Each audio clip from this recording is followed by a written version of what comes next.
바울 사도가 활동한 시대는 구약 시대에서 신약 시대로 전환하는, 바뀌는 그런 시대에 살았습니다. 성경도 신구약 성경이 함께 있는 게 아니고 구약 성경만 있고 신약 성경은 아직 만들어지지 않은 상태였습니다. 그 바울 사도가 쓴 편지들, 교회들 또 개인들에게 보낸 편지들 있죠. 로마서부터 빌레몬서까지 이 편지들이 나중에 성경책으로, 신약 성경책으로 기록이 되었습니다. 그 구약 시대에서 신약 시대로 전환되면서 달라진 것들이 몇 가지들이 있습니다. 첫 번째는 이제 가장 큰 문제가 율법의 문제였습니다. 율법의 문제가 크게 세 가지 방향에서 이제 달라졌는데요. 첫 번째는 지키지 않아도 되는 율법 규정들이 있습니다. 그 뭔지 아세요? 레위기 11장에 나오는 음식 규정이에요. 색임질을 하느냐, 아니면 그 굽이 갈라졌느냐, 안 갈라졌느냐, 이런 거에 따라서 이 짐승은 먹어도 되고 안 먹어도 되고 그런 규정이 있죠. 이것이 신약으로 넘어오면서는 그 규정은 지키지 않아도 된다라는 거예요. 그 다음에 구약에서 신약으로 넘어오면서 변경된 게 있어요. 바뀐 게 있습니다.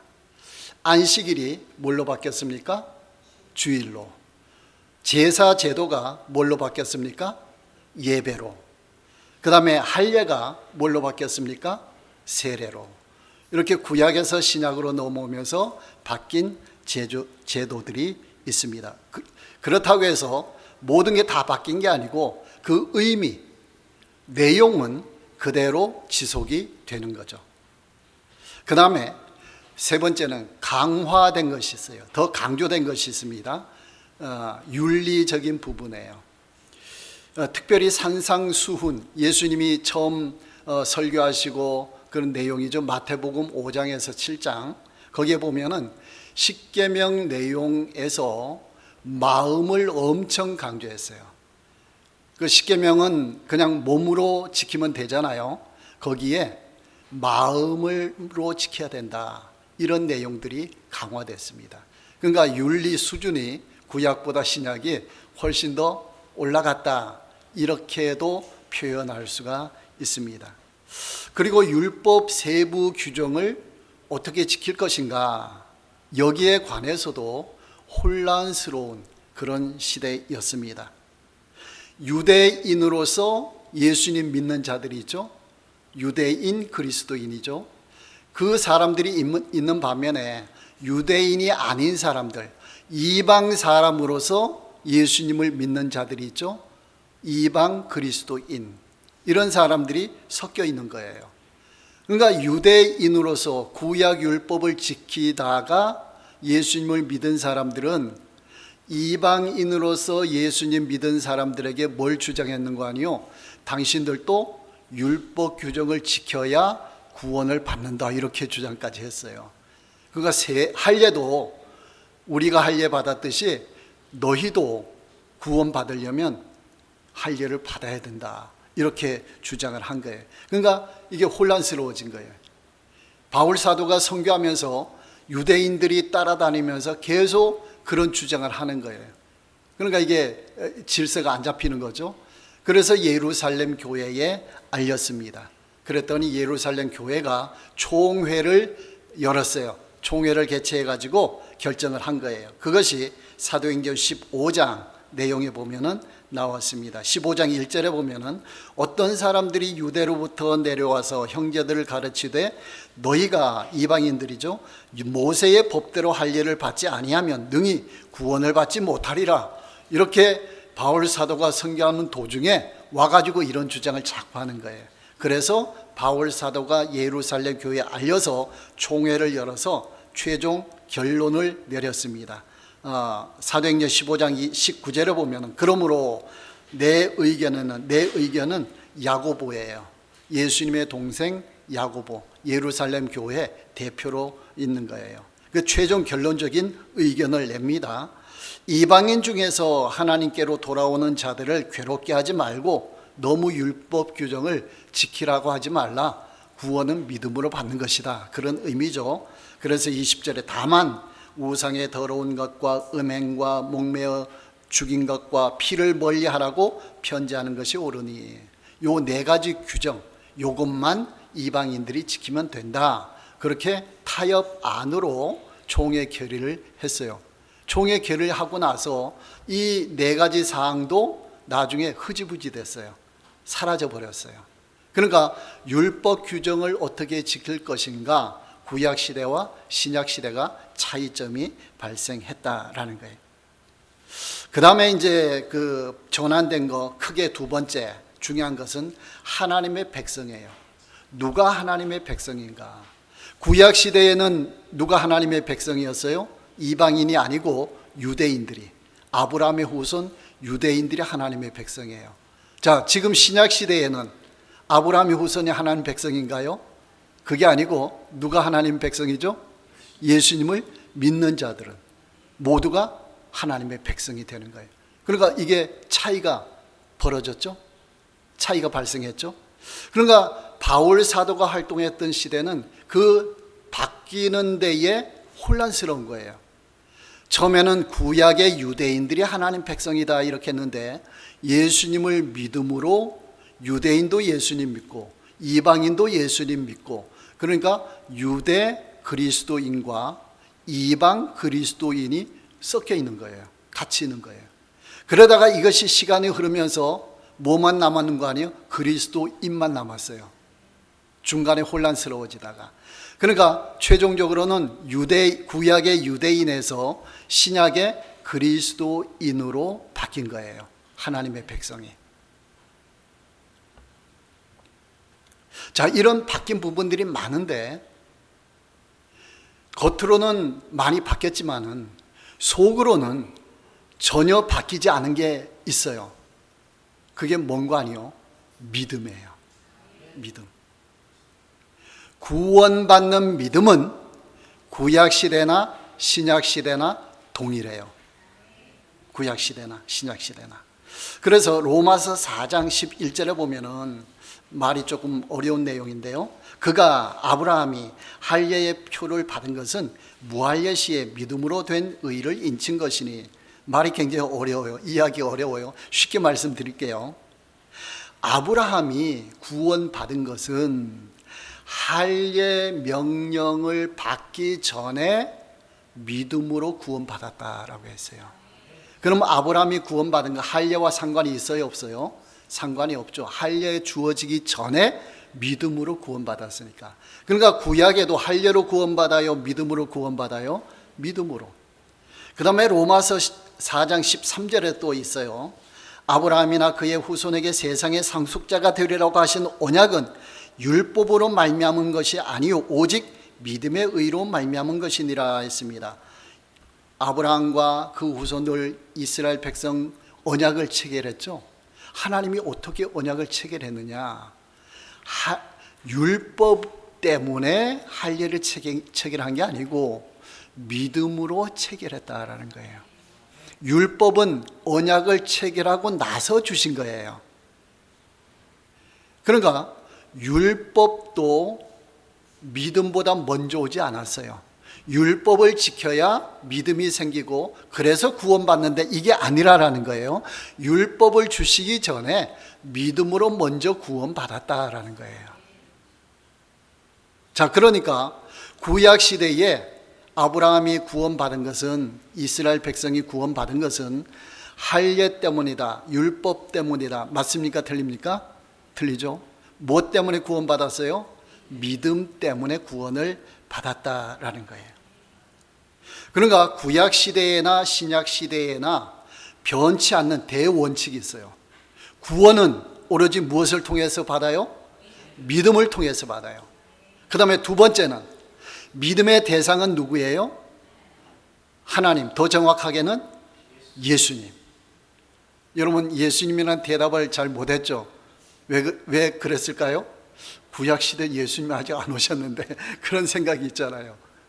그런데 구약에서도 예수님 믿어야 구원을 받아요. 어떻게 그러냐? 요한복음 8장 56절에 보면은 너희 조상 아브라함은 나의 때는 예수님의 때예요. 예수님이 오신 것이죠. 볼 것을 즐거워하다가 보고 기뻐하였느니라. 아브라함이 예수님 오시기 훨씬 전에 살아간 사람인데 예수님의 때, 십자가 사건, 이걸 보고 즐거워했다는 거예요. 육신의 눈으로는 안 보였지만 뭘로 봤어요? 영적인 눈으로. 그러니까 아브라함이 믿었다, 하나님을 믿었다라는 것은 그 믿음 속에는 누가 포함되어 있어요? 예수님이 포함되어 있다는 거예요. 그 다음에 마태복음 22장 43절에 다윗이 성령에 감동되어 어찌 그리스도를 주라 칭하여 라고 했습니다. 다윗이 예수님을 나의 구세주 이렇게 칭했다라는 거예요. 다윗이 먼저 이 땅에 살았어요? 예수님이 먼저 이 땅에 살았어요? 다윗이 훨씬 더 먼저죠. 그런데 다윗이 예수님을 나의 구세주로 고백했다라고 했어요. 믿었다라고 했어요. 어떻게 해서 가능했냐? 성령에 감동돼요. 성령께서 역사하시니까 믿어지는 거예요. 여러분 지금 예수님 믿으시죠? 똑같은 상황이에요. 성경이 있고, 근데 어떤 사람은 안 믿어요. 근데 우리는 믿고 있어요. 내 능력이 출중해서, 내 능력이 뛰어나서 믿는 게 아니고, 우리가 교회에 왔는데 성령께서 깨달음을 주신 거예요. 믿음을 주신 거예요. 내가 지금 예수님은 나의 구세주입니다 라고 믿어지고 고백이 되면은 누가 역사하셨다는 증거입니까? 성령께서 역사하셨다는 증거예요. 내 힘으로만은 안 된다라는 거예요. 교회 오는 데까지는 가능해도 예수님을 믿는 데는 누구 도움을 받아야 돼요? 성령 하나님의 도움, 하나님의 도움을 받아야 돼요. 그러니까 교회 와서 우리는 누구한테 기도해야 되죠? 하나님께, 성령 하나님께 기도해야 돼요. 성령 하나님 도와주십시오. 깨닫게 해주십시오. 다윗이 예수님을 보지 못했지만은 깨닫고 예수님을 믿은 것처럼 우리도 깨닫게 해주십시오. 우리의 가족도 깨닫게 해주십시오. 우리 주변에 있는 사람도 깨닫게 해주십시오. 성령 하나님 역사해 주십시오. 우리는 다른 사람들에게 그 소식, 정보는 전해줄 수가 있어요. 예수님은 이런 분이시다. 예수님은 믿어야 됩니다. 그래야 천국 갑니다. 구원받습니다. 그래야 질병이 낫습니다. 이런 것을 소개해 줄 수는 있어도 우리가 그들을 깨닫게 해줄 수 있어요? 없어요? 없어요.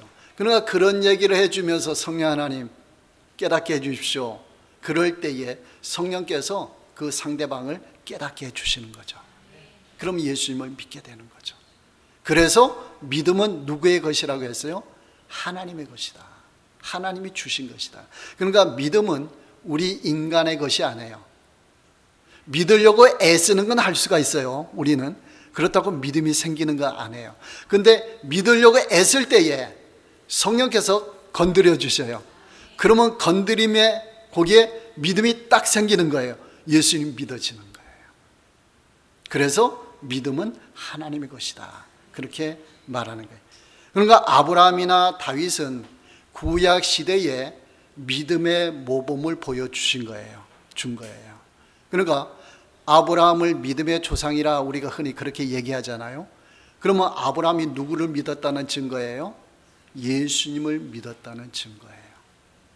모범을 보여주셨다라는 거예요. 자, 바울 사도가 선교 여행을 하면서 하는데 바울로 변하게 되기 전 이름이 뭐였습니까? 사울이었죠. 이 사울은 바리새파 율법주의자였어요. 그런데 예수님을 만난 후에 변화가 일어났는데 그 내용들이 성경에 쭉 나와 있죠. 이 사울은 율법의 엄한 교훈을 받았고, 그러니까 최고의 선생님, 교수님 밑에서 율법 교육을 받은 사람이에요. 그래서 율법으로는 나는 바리새파다 자랑하고 다니는 거예요. 난 무슨 파다 이렇게 자랑하고 다니는 거예요. 난 누구 밑에서 공부했다. 그리고 율법의 의로는 얼마나 철저하게 율법을 지키려고 했던지 율법적으로는 나는 흠이 없는 사람이다. 나는 다 지키는 사람이다. 그렇게 과감하게 주장을 했어요. 그런데 다메섹으로 가다가 누구를 만났어요? 예수님을 만났어요. 예수님을 만났더니 어떤 고백을 했느냐? 내가 지금까지 애쓰고 노력하고 율법적으로 살려고 모든 것 다 소용이 없다. 쓰레기로 버린다. 배설물로 여겼다 그랬어요. 쓰레기로 버렸다라고 했어요. 누가 가장 고상하기 때문에요? 예수님이 가장 고상하기 때문에. 그러니까 이게 비교 차원이 다른 거예요. 인간적으로 아무리 잘하는 것과 하나님이 역사해 주시는 것은 이게 차원이 달라요. 조금 낫고 덜하고 이 정도가 아니에요. 완전히 다른 상황이 되어버려요. 그러니까 사울이 바울로 변하게 되었습니다. 율법주의자에서 복음주의자, 예수주의자로 바뀌게 되었습니다. 그럼 어떤 면이 바뀐 것이냐? 예수님을 만나기 전에 율법주의자로서는 이 바울은 자신의 힘만으로 율법을 지키려고 애를 썼던 거예요. 이거 예수님 만나고 나니까 잘못이다 인정을 해버렸어요. 그 다음에 하나님 도움 없이 인간 스스로 뭔가 하려고 애쓰고 했던 거, 의롭게 살려고 했던 거, 이거 헛수고다. 헛수고다. 여러분 아무리 애쓴다고 마음까지 다스려져요? 안 다스려지죠? 살인하지 말라. 이 율법 규정은 누구라도 지킬 수가 있어요. 그렇죠? 그런데 마음으로 미워하지 말라. 이 율법 규정 지킬 수 있는 사람이 누가 있어요? 아무도 없죠? 마음으로 미워하지 말라. 인간의 힘으로 안 되는 거예요. 누가 역사해 주셔야 가능해요? 성령께서 역사해 주실 때 미운 마음이 사랑하는 마음으로 바뀌는 거예요. 바울이 그걸 깨달은 거예요. 예수님을 만나면서. 그래서 인간적으로 화려했던 모든 것을 버리고 이제는 주를 위해서만 살겠습니다. 믿음으로만 살아가겠습니다. 그렇게 고백하면서 선교 활동을 한 거예요. 오늘 보면 19절 말씀에 바울이 무난하고 하나님이 자기의 사역으로 말미암아 이방 가운데서 하신 일을 낱낱이 말하니 예루살렘 교회 모든 지도자들이 듣고 하나님께 영광을 돌리고라고 했어요. 이 상황은 바울이 세 차례 선교 여행을 다 마치고 예루살렘으로 돌아온 거예요. 그러면서 예루살렘 교회에 선교 결과를 보고하는 자리예요. 보고하는 자리에서 누가 하셨다고 고백했어요? 하나님이 하셨다. 그 고백을 했어요. 그렇게 낱낱이 다 알려줬더니 그 예루살렘 교회 지도자들이 하나님께 영광을 돌렸어요. 바울을 칭찬한 게 아니고 하나님께 영광 돌렸어요. 이게 바른 길이 되는 것이죠. 자, 하나님께 영광이라는 표현을 우리가 많이 쓰잖아요. 이 말을 정확하게 알고 써야 돼요. 하나님께 영광이라는 말은 뭐가 전제가 돼야 되는 거 아니에요? 하나님의 임재하심, 하나님의 함께하심이 첫 번째 전제돼야 되고, 그 다음에 하나님이 임재하시면서 역사하신 것, 이게 전제가 돼야 돼요. 그리고 나서 하나님께 영광이 된다라는 거예요. 하나님이 임재하시면 사건이 일이 일어나요? 안 일어나요?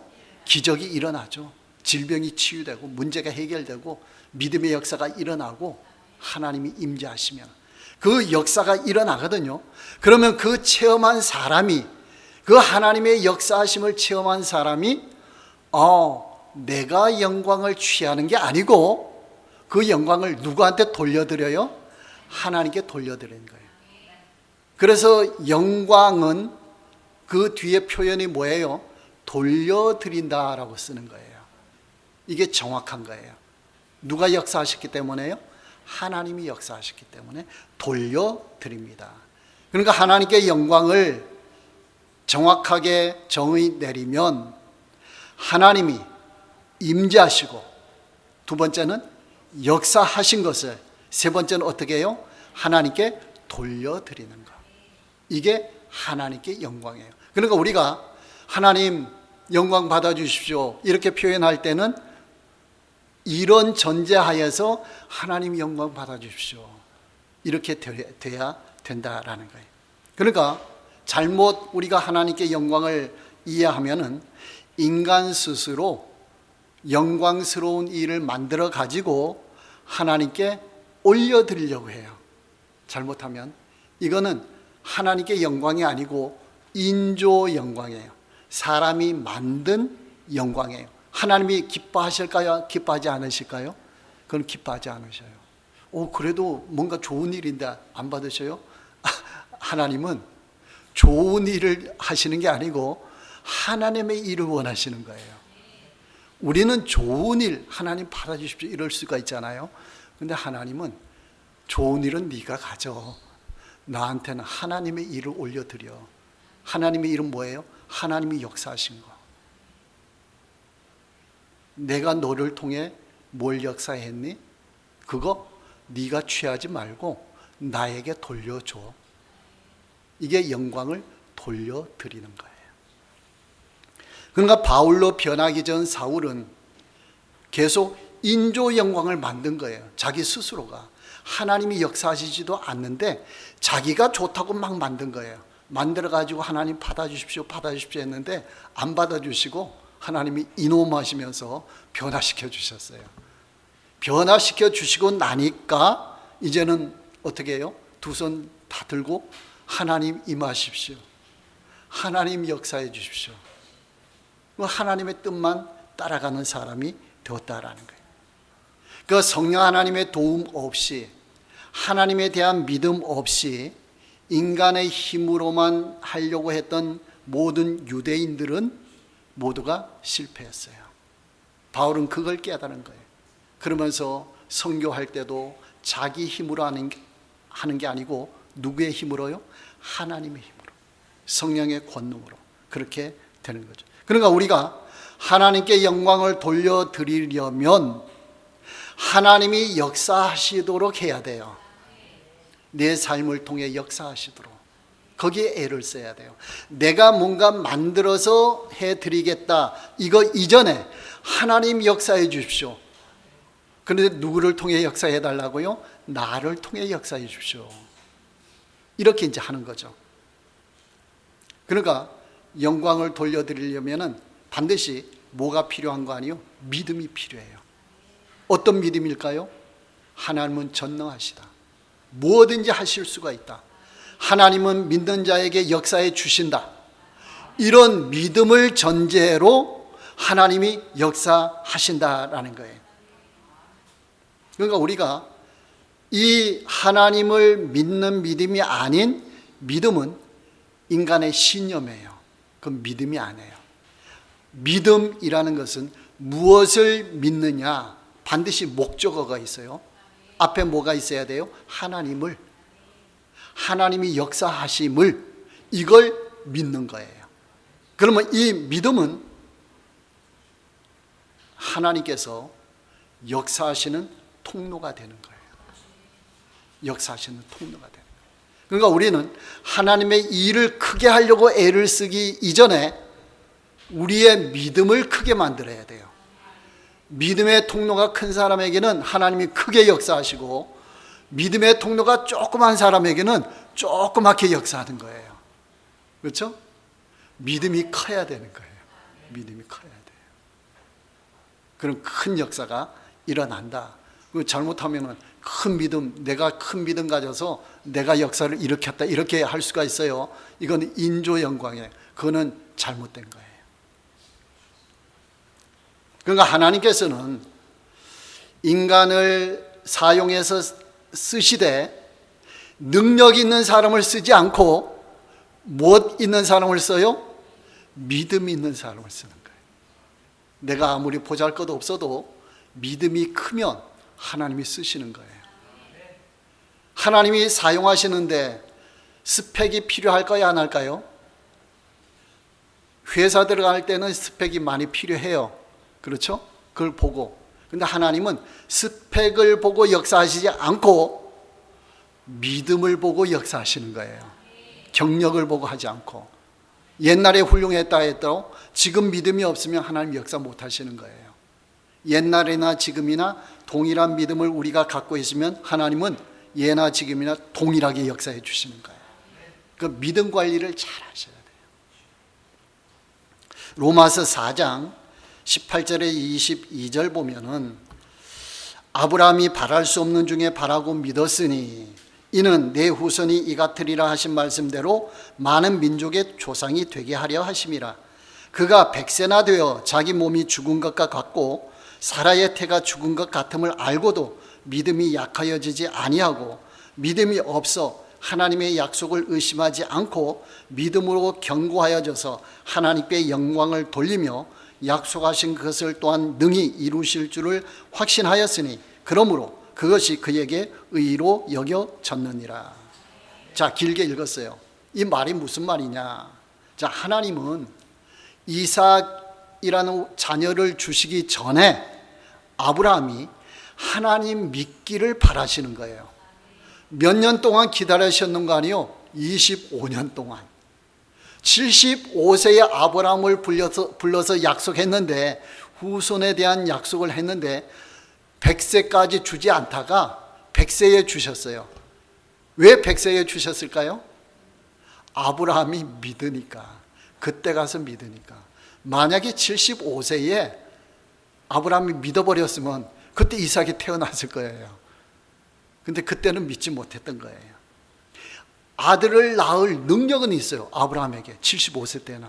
근데 뭐는 없어요? 믿음은 없어요. 근데 나이가 점점 들어가. 여러분, 점점 들어가면 아이 준다고 했는데 답답해요? 답답하지 않아요? 인간적으로? 답답하겠죠. 나이가 자꾸 들어가는데 언제까지 갔다고요? 100세까지. 근데 100세가 됐을 때 자녀 낳을 능력은 없었어요. 근데 뭐는 있었어요? 믿음은 있었어요. 우리는 뭘 봐요? 인간은 환경을 봐요. 아이고, 이 정도 능력은 있는데 하나님 이때 해 주셔야 되는데 자꾸 그러잖아요. 근데 하나님은 뭘 보신다고요? 환경을 보시지 않고 믿음을 보신다고요. 믿습니까? 우리는 자꾸 환경 가지고 따져요. 아, 이 환경에서는 안 돼요. 이 환경에서는 어림없습니다. 하나님은 아직 우리를 기다리고 계시는 거예요. 뭐가 생기도록요? 믿음이 생기도록. 믿음 하나만 생기면 돼요. 하나님이, 전능하신 하나님이 역사해 주시는 거예요. 여러분, 스펙 쌓으려고 애쓰지 마시고 전혀 또 스펙 쌓지 말라 이런 뜻은 아닙니다. 나중에 믿음이 생길 때 스펙이 활용은 돼요. 그런데 하나님이 역사하시는 데는 스펙이 필요 없어요. 오로지 뭐가 필요해요?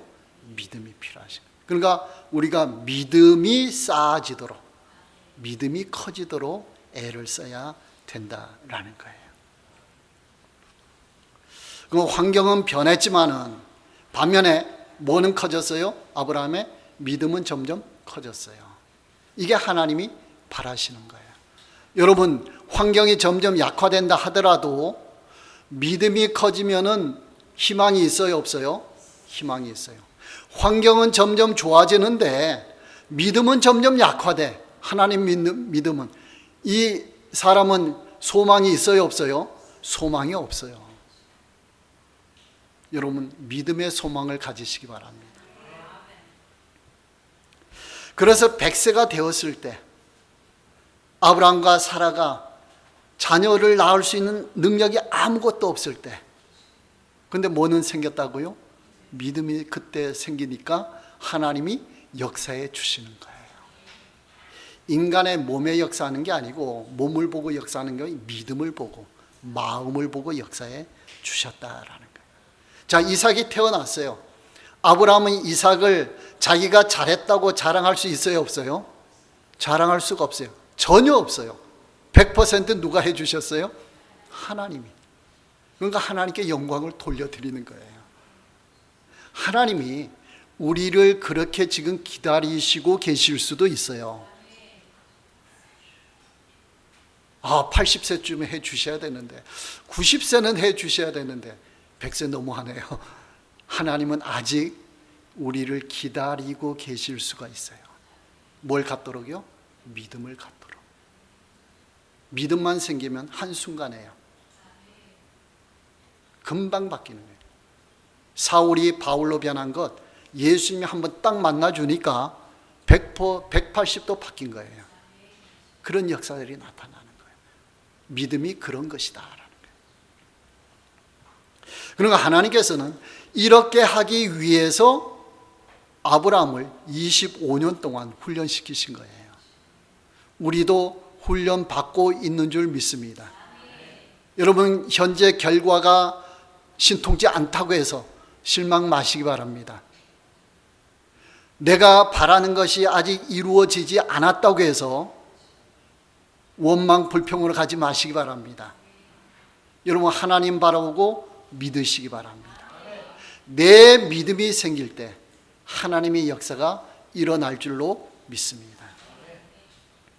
19절 말씀에 자기의 사역으로 말미암아, 바울의 사역으로 말미암아 하나님이 모든 것 다 해주셨습니다. 그런데 중간에 딱 삽입한 문구가 바울의 자기의 사역으로 말미암아라고 딱 넣었어요. 이게 정확한 표현이에요. 내가 이렇게 사역했습니다. 선교활동했습니다. 이것도 잘못됐죠. 하나님만 하셨습니다. 나는 아무것도 아닙니다. 이것도 잘못됐고요. 하나님은 하나님의 일을 하시는데 누구를 통해 하셨다고요? 바울을 통해서. 더 정확하게는 바울의 믿음을 통해서 역사하신 거예요. 바울의 믿음을 통해서. 여러분, 이런 믿음을 소유하시기 바랍니다. 그러니까 믿음이 하나님이 역사하시는 통로가 되었고, 바울에게는 그러한 믿음이 있었다라는 거예요. 하나님은 이 바울의 믿음을 통해 바울의 선교 여행에 함께 하셨고 역사를 일으켜 주셨습니다. 우리에게도 이런 역사가 일어날 줄로 믿습니다. 동일한 믿음인데 동일한 믿음에 동일하게 하나님께서 역사해 주시는 거예요. 하나님의 이 역사하심의 통로로 쓰임 받은 사람은 하나님으로부터 칭찬과 상급이 주어집니다. 하나님이 일하셨잖아요. 그 사람을 통해 역사하셨잖아요.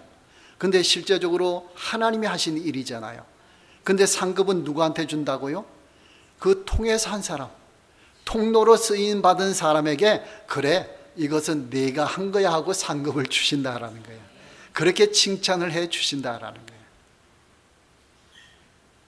그런 은혜와 축복이 우리에게 넘칠 줄로 믿습니다.